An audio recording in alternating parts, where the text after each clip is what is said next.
Hello everyone, welcome to Tamil Mikis channel. In this video, we'll ask our expert how practice is more important in GATE and IAS examination. When the candidate preparing for examination, when they need to practice. For example, they need to complete the syllabus and then practice, or subject wise they need to complete and then practice, or chapter wise they need to complete and practice. We'll get the answer from our expert before going to this video. If you found this video is useful to you, please like and share and subscribe our Tamil Mikis channel. This is also very good point.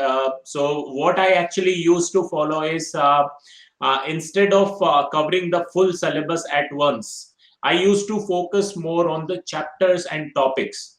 So let's say there is one book that you want to finish, let's say like heat and mass transfer, you are reading it and then you have to cover this subject.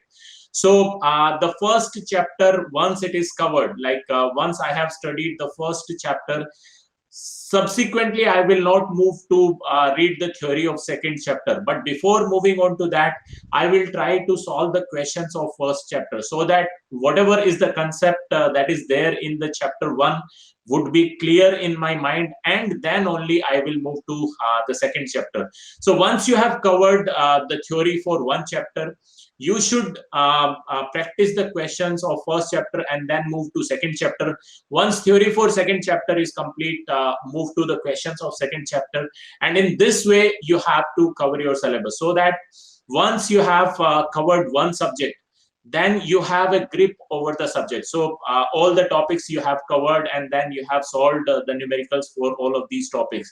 Now once you have finished the syllabus, you should go for one complete revision. In that one complete revision, first complete the theory first, and then try to solve some of the unsolved questions. Okay, unsolved question from the subject, let's say 20 to 30 questions you took out, which are the good ones, and then you solve these questions. If you are able to solve everything, all these questions, that means you have understood the subject well. But if you are not able to solve some of these questions, then you should go again and study the theory for that chapter, because some of the concepts might not be clear at that point of time.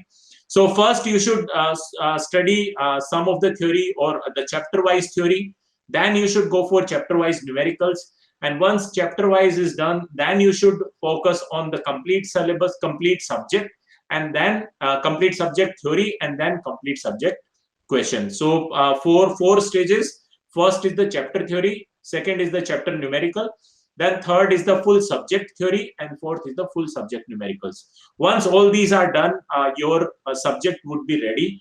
And then finally, subsequently, when you are doing the revisions, probably you will be in a better position to revise these subjects.